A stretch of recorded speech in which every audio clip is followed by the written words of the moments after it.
Ini video agak berbeda dan pertama kali nih, karena saya akan bicara dan berlaku sebagai staf khusus Menteri Pertahanan di video ini.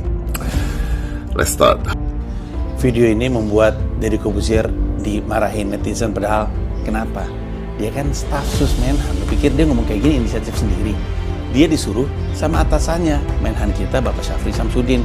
Kalau mau protes, protes ke Pak Menteri. Seperti misalnya, Pak Menteri, kenapa staf sus Bapak di videonya fokus permasalahannya pada menerobos rapatnya? Kenapa itu yang jadi fokus? Kenapa cuman itu yang dibahas sama staf sus Bapak? Padahal permasalahannya adalah kenapa DPR rapatnya diem-diem di Hotel Fairmont? Kenapa? Kalau emang katanya pembahasannya cuma 3 pasal, apa tuh pasal 3, 27, sama 34 atau berapapun itu, kalau cuma kayak gitu, ya lakukanlah di gedung DPR dong.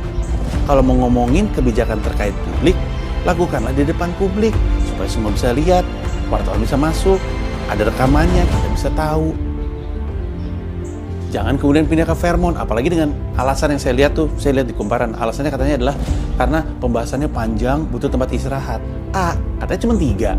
Dan B, makanya rakyat menyetujui DPR diperbaiki jadi bagus, biar enak rapat di situ. Plus kan bapak-bapak anggota DPR dan ibu punya ruangan sendiri, bisa istirahat di situ juga.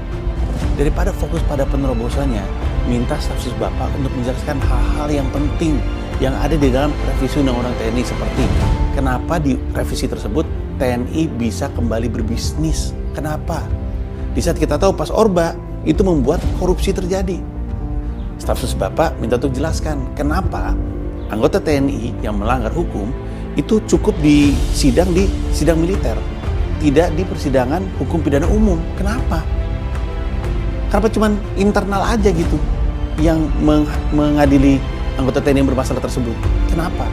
Kenapa dari 10 lembaga dan kementerian jadi 16 lembaga dan kementerian yang boleh diisi oleh TNI? Kenapa? Dan minta sekalian sama staf sus Bapak untuk menjelaskan apa nasibnya dengan TNI yang tidak masuk dalam 16 lembaga tersebut yang saat ini lagi menjabat. Contohnya, Inspektur Jenderal Kementerian Perhubungan, Majen Mariono, Majen Irham Waryohan, Inspektur Jenderal Kementerian Pertanian, Laksamana Pertama Ian Heriawan, Badan Penyelenggara Haji, Majen Novi Helmi Prasetya, Direktur Utama Perumbulok, dan Letkol TNI Teddy Indra Wijaya, Sekretaris Kabinet.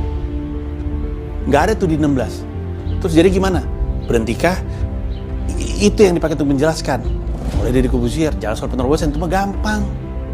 Ya nggak, Det? Staf khusus Menteri Pertahanan Deddy Corbuzier mendapatkan komentar menohok dari Komika Tanah Air terkait pernyataannya seputar aksi sejumlah aktivis yang menggerutuk rapat pembahasan RUU TNI di Hotel Fairmont pada akhir pekan lalu. Menurut Deddy, sekelompok orang tidak dikenal dengan cara berteriak-teriak lalu mencoba menerobos ruang rapat secara paksa. Menurutnya, gangguan yang terjadi sudah mengarah pada sebuah tindakan kekerasan anarkis. Menurut Deddy, Kemenhan akan selalu menghargai, menghormati, dan mempertimbangkan segala macam bentuk kritik dan masukan dari manapun. Namun yang terjadi kemarin bukan merupakan kritik yang membangun, tapi sebuah tindakan ilegal dan melanggar hukum. Hal itu menurut Deddy ilegal dan melanggar hukum dan mengancam sebuah proses demokrasi. Rapat di hotel pada akhir pekan lalu resmi konstitusional dan tidak lagi membahas hal-hal seperti dui fungsi TNI. Bahkan Menhan telah berkali-kali menegaskan bahwa dui fungsi TNI sudah dikubur sejak dulu dan arwahnya sudah tidak ada. Lagi pula, menurut Deddy, pada rapat kemarin di Hotel Fairmont dihadiri seluruh fraksi DPR dengan lengkap untuk memastikan bahwa keputusan diambil adalah suara rakyat. Namun, pernyataan Deddy Corbuzier tersebut mendapatkan respon dari banyak komika. Sorry, kali ini videonya agak berbeda soalnya leher gue lagi dikunci stang. Kemarin rapat revisi RUU TNI dilakuin secara tertutup di sebuah hotel mewah dengan alasan katanya rapatnya maraton, butuh tempat istirahat. Kan gak harus maraton, santai aja kawan, gak ada di prolegnas juga. Lagian bukannya DPR tempat yang nyaman untuk tidur. Dan yang dilakuin sama Kontras sama Koalisi Sipil itu bukan tindakan ilegal yang melanggar hukum. Mereka cuma pengen rapatnya terbuka seperti konten gue ini. Ini udah rapatnya tertutup di hotel mewah dijaga tentara. Waktu diprotes kok playing victim. PA